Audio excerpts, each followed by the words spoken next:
In our family dining room, my brother Mike pointed at me and yelled, "Give back the money you took from Mom's account. We know it was you." I quietly took out my phone and showed them the bank's security video. Their faces went pale when I never thought I'd be standing in my childhood home on Thanksgiving being accused of stealing from my own mother. But there I was, surrounded by turkey and tension, watching my family unravel before my eyes. My name is Sarah Mitchell, and at 32, I built a good life for myself. After years of hard work, I've become a forensic accountant at one of Boston's top firms.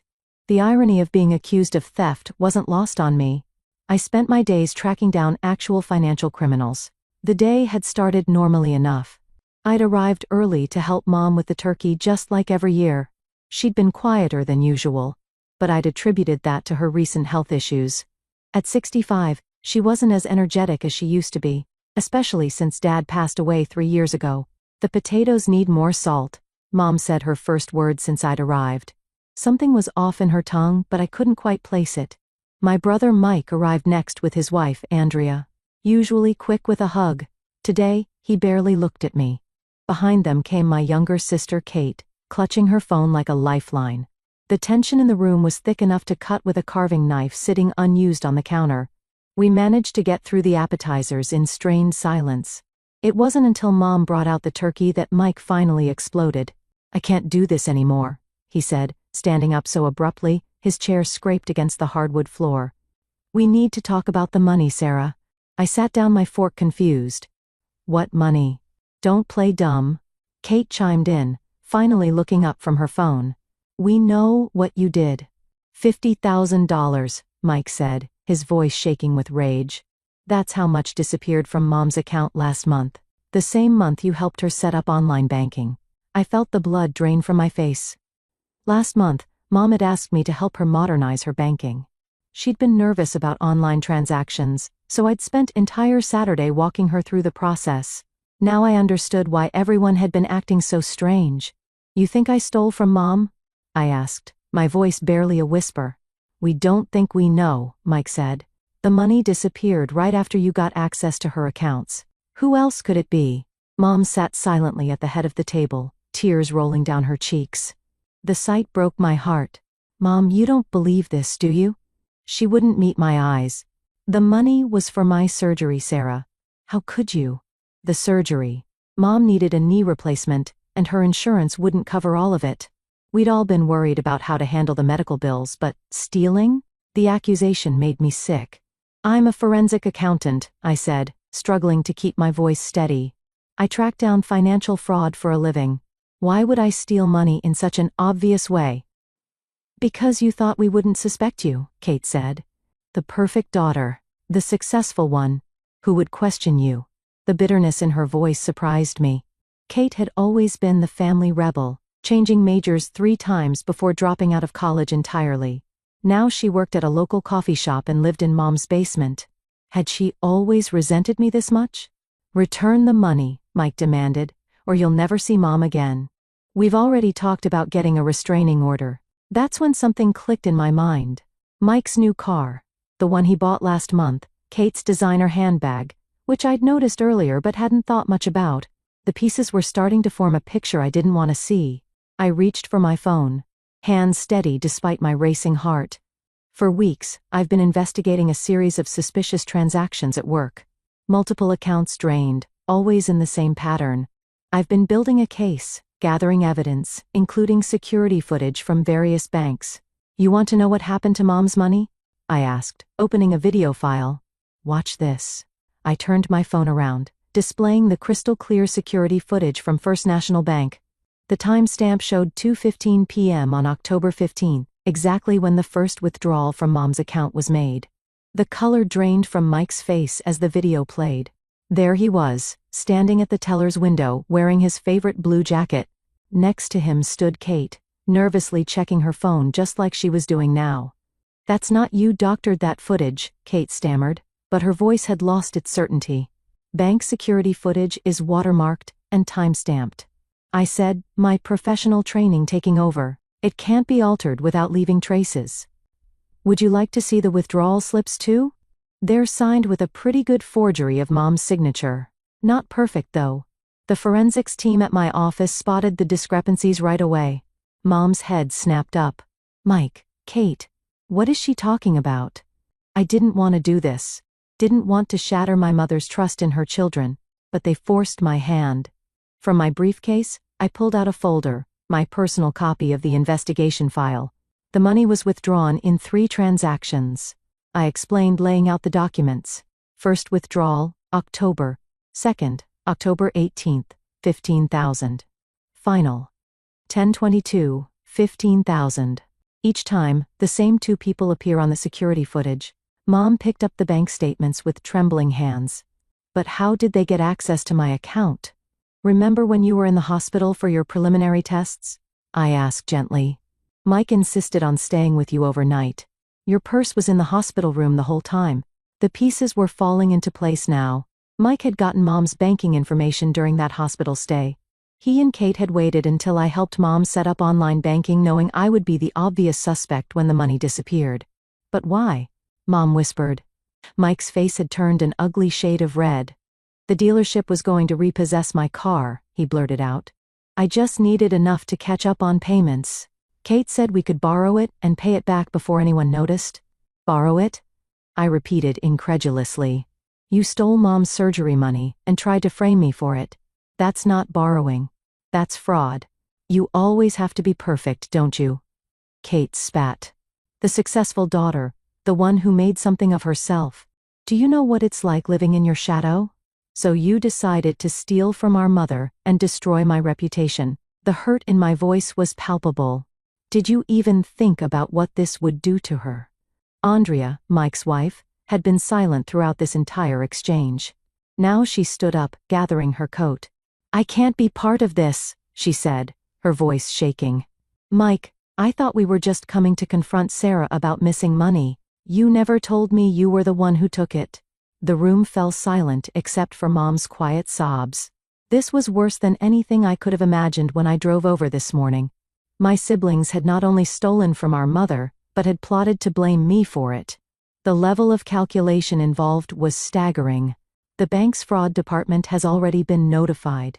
I said quietly, but just waiting for Mom to confirm she didn't authorize these withdrawals before pressing charges.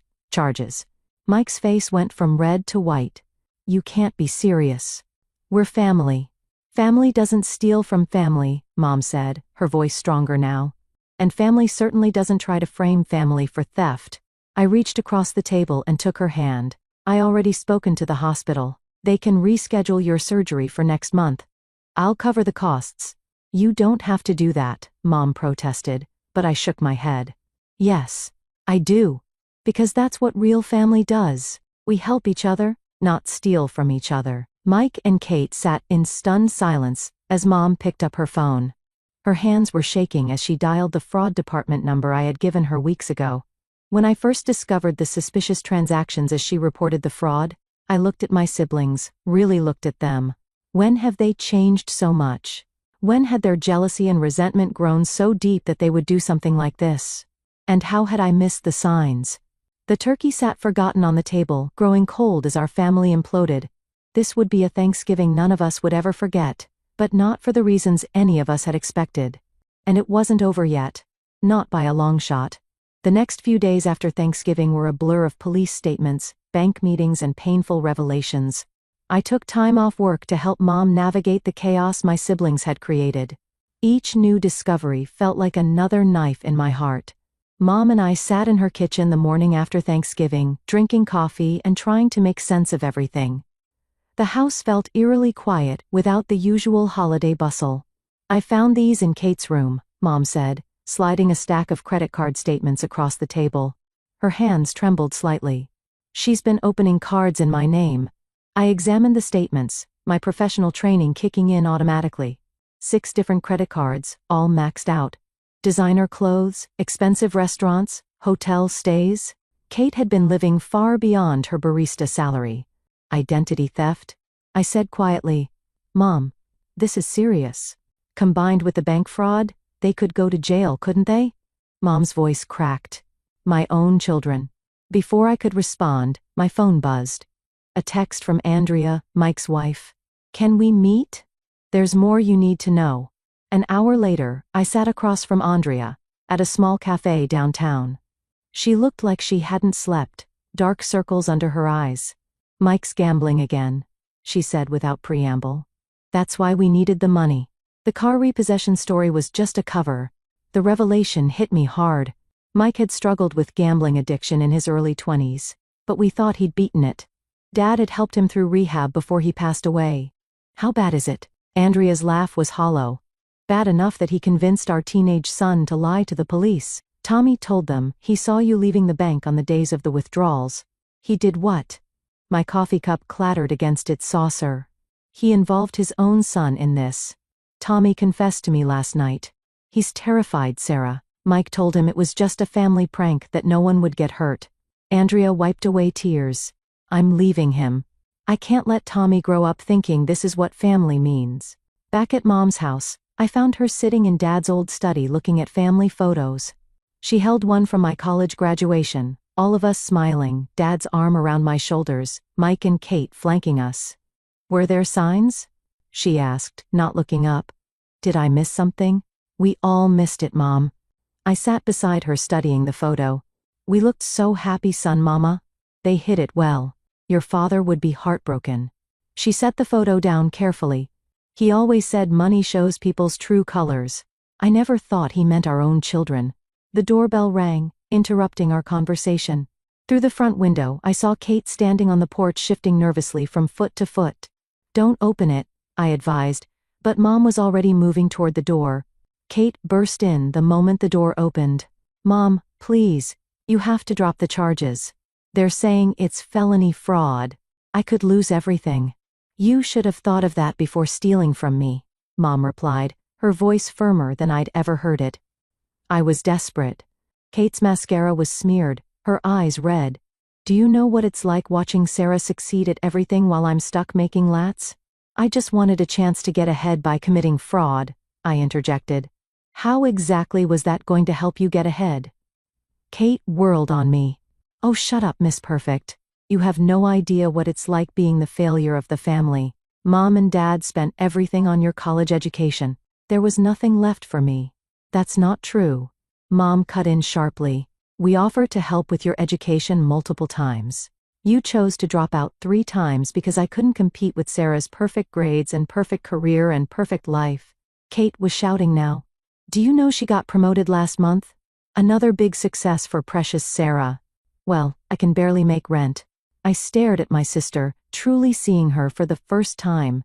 The designer clothes she wore, probably bought with stolen credit cards. The expensive highlights in her hair, the new iPhone in her manicured hands, all funded by fraud and theft. "You're not a failure because of me, Kate," I said quietly. "You're in this situation because of your own choices, and now you have to face the consequences." "The police called this morning," Mom added. "They want us to come in tomorrow to discuss pressing charges against both you and Mike." Kate's face crumpled. "You really send your own children to jail? You really tried to frame your own sister for theft?" Mom countered. The sound of tires on gravel interrupted us. Through the window, I saw Mike's car pull up. He got out looking disheveled. Nothing like the polished financial advisor he pretended to be. "Family meeting," he announced, striding in without knocking. "I have a proposal." "You're not supposed to be here," I reminded him. "The police were clear about that." He waved his hand dismissively. "This is more important. Look, I have a plan to fix everything. Sarah, you make good money. If you just loan us enough to replace what we took, Mom can tell the bank it was all a misunderstanding." The audacity left me speechless. Mom, however, found her voice. "Are you suggesting that Sarah should give you money to cover up your crime?" "It's not just about the money anymore," I added, finding my voice. "You tried to frame me. You got Tommy to lie to the police. This isn't something you can just fix with a loan." Mike's confident facade cracked slightly.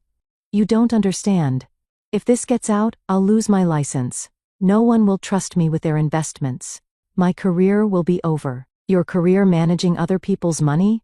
I asked incredulously. "Maybe it should be over, Mike. You stole from our mother. You're gambling again. You involve your son in a criminal conspiracy. Andrea told you." His face darkened. "She had no right. She had every right." A shot back. She's protecting her son, something you should have been doing. Kate, who had been uncharacteristically quiet, spoke up. Maybe Mike's right. If Sarah helps us pay it back, no. Mom cut her off. No more enabling. No more cover-ups. You both need to face what you've done. Mike's expression turned ugly. If you do this, if you press charges, we're done. You'll never see your grandchildren again. The threat hung in the air like poison. Mom's face went pale, but her voice remained steady. If that's your choice, Michael. But I won't let you blackmail me. Not with this. Not anymore. I watched my brother and sister standing there, these strangers wearing familiar faces, and felt a profound sense of loss. The family in that graduation photo was gone, shattered by greed, resentment, and lies. You should both leave, I said quietly. The police have your statements. They'll be in touch about next steps. You're really going to let them do this to us? Kate asked, her voice small. Your own family? You stopped being family the moment you decided to steal from Mom and frame me for it, I replied. Everything since then has just confirmed that decision. As they left, Mom sank into her chair looking older than I ever seen her. I keep thinking this is a nightmare I'll wake up from. I took her hand, feeling the slight tremor in her fingers. We'll get through this, Mom. I promise. But as I heard Mike and Kate's cars start up and drive away, I wondered how anyone could ever put our family back together again. Some broken things can't be fixed, and maybe they shouldn't be. A month after Thanksgiving, I sat in a district courthouse watching my siblings enter their pleas. The formal charges were extensive: bank fraud, identity theft, conspiracy, and filing false police reports. It felt surreal hearing these crimes attached to people I've grown up with. Mom sat beside me, her back straight, her face composed. She aged years in the past month, but there was a new strength in her too. She refused all contact with Mike and Kate after their attempted blackmail, channeling her grief into action instead. She'd worked with a bank to secure her accounts, changed all her passwords, and even started volunteering at a financial literacy program for seniors, turning her pain into purpose.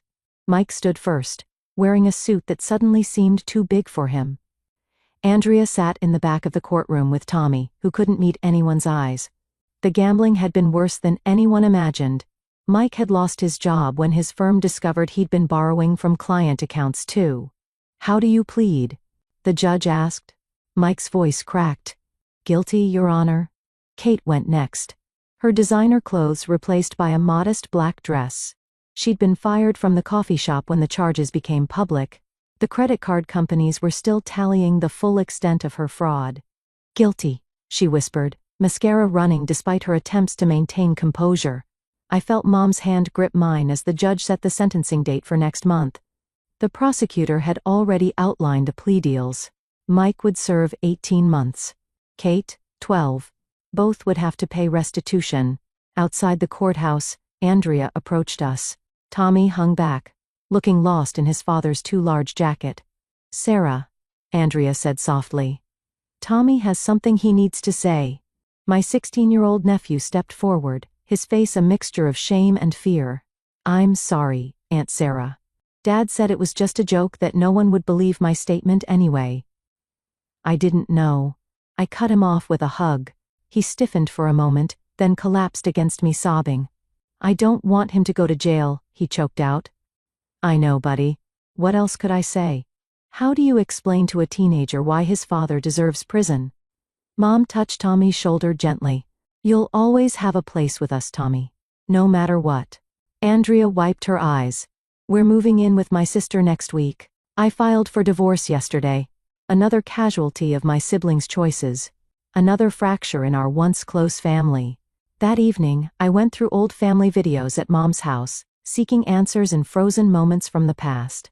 There was Kate's high school graduation before the first college attempt, Mike's wedding to Andrea before the gambling took hold, Christmas mornings, family vacations, birthday parties, all these moments when we were still whole. Mom found me surrounded by photo albums and DVD cases looking for clues, she asked, settling beside me. Trying to understand when it all went wrong. When did they start seeing me as the enemy instead of their sister?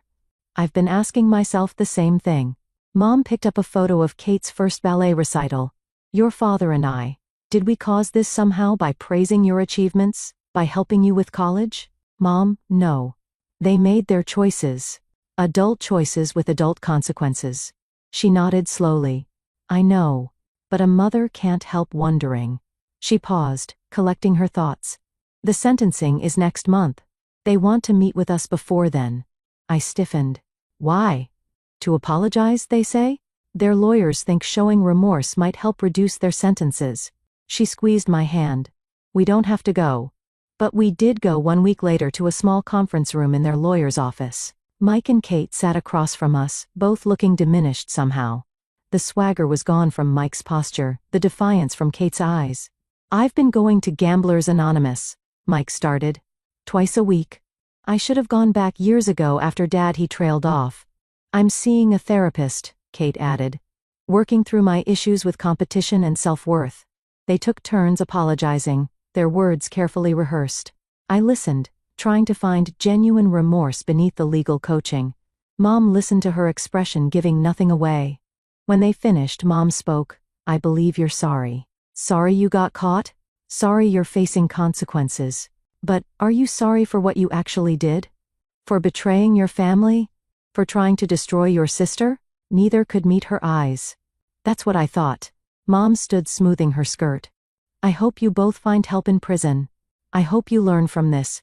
But I don't trust you anymore, and I'm not sure I ever will again. As we left, Kate called out, Sarah, don't you have anything to say?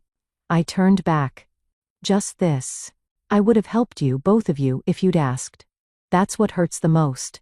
You chose betrayal when you could have chosen trust. Walking out of that office, I felt something shift inside me. The anger was still there, the hurt too, but something else had changed. I was no longer searching for the siblings I'd grown up with. Those people were gone, if they'd ever really existed at all. You did the right thing, Mom said as we drove home. Being honest about your feelings. Did I? Sometimes I think if I paid more attention, been around more. Stop. Mom's voice was firm. You're not responsible for their choices. You're only responsible for how you handle the aftermath. The aftermath. Such a simple word for such a complicated reality. In 1 month, my siblings will begin their prison sentences. Mom would have her knee surgery paid for properly this time. Tommy would start a new school in a new city. And me? I was learning that sometimes the deepest wounds come from the people closest to you. But healing starts with accepting that you can't fix everyone's broken pieces. Sometimes all you can do is protect your own heart and help pick up the pieces that can be salvaged. 6 months after the sentencing, life had found a new rhythm. Mom's knee surgery was successful, and she'd thrown herself into physical therapy with determination. I've been promoted to senior manager at my firm, partly due to how I'd handled discovering the fraud. Sometimes, the worst moments in life lead to unexpected growth. I visited Mom every Sunday, and this particular evening, we sat on her porch watching the sunset. 2 letters lay unopened on the table between us. One from Mike, one from Kate. They've been writing every week, Mom said, touching the envelopes. Andrea says Mike is leading a Gamblers Anonymous group in prison. Kate's teaching other inmates basic accounting. Trying to make the best of it, I observed, keeping my voice neutral. The letters sent to my apartment remained unopened in a drawer. Tommy's grades are improving, Mom continued. Andrea says he's talking about studying law now, wants to help people who've been victims of fraud. I smiled, thinking of my nephew's transformation. We had dinner with him and Andrea twice a month now, building new family bonds from the ashes of the old. Sarah, Mom said carefully. I've been thinking about forgiveness. I tense, Mom, not forgetting, she clarified. Never that. But carrying all this anger, it's heavy. She was right. The anger had become a constant companion, coloring everything. Work, relationships, even casual interactions. Just last week, I'd ended a promising date early because he'd mentioned having siblings. The wall I'd built was protecting me, but it was also isolating me. I got a call from the victim restitution program. I said, Mike and Kate have both started making payments. Small amounts, but consistent. Mom nodded. Baby steps. Do you ever wonder if we did the right thing, pressing charges? Every day, Mom admitted. But then I remember what their actions say about who they'd become. They needed this wake-up call even if it hurt us all. I picked up Kate's letter feeling its weight. I'm not ready to read these yet. That's okay. Healing has its own timeline. We sat in comfortable silence as the sky turned purple and gold. Mom had started dating recently. Nothing serious, just coffee with a gentleman from her physical therapy group. Life was moving forward. I have something to tell you, I said.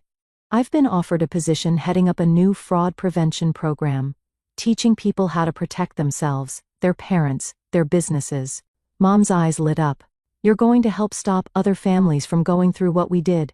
That's the plan. Turn all this into something meaningful. She reached over and squeezed my hand. Your father would be so proud of how you've handled everything. He'd be proud of you too, Mom. You didn't let them manipulate you. You stood strong. Later that night, back in my apartment, I finally opened my desk drawer and took out the stack of letters from my siblings.